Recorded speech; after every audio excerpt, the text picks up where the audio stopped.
YSR Congress party పరిస్థితి ఇప్పుడు అత్త కొట్టినందుకు కాదు తోడికోడలు నవ్వినందుకు అనే సామెతలా మారింది. అసెంబ్లీ ఎన్నికల్లో ఘోర ఓటమి తర్వాత తాజాగా జరిగిన 2 జెడ్పీటీసీ ఉప ఎన్నికల్లోనూ వైసీపీకి షాక్ తగిలింది. ముఖ్యంగా జగన్ బలమైన కోటగా భావించే పులివెందులలో కూడా ఓటమి పార్టీ కేడర్ను తీవ్ర నిరాశలోకి నెట్టింది.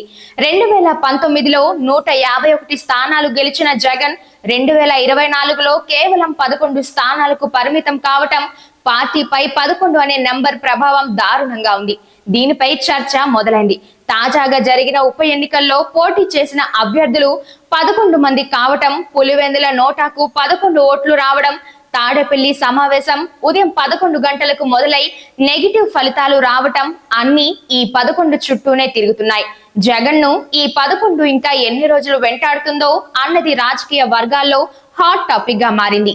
వైసీపీ భవిష్యత్తు ఏమవుతుందో అన్న అనుమానం పార్టీలోనూ ప్రజల్లోనూ మరింత పెరుగుతోంది.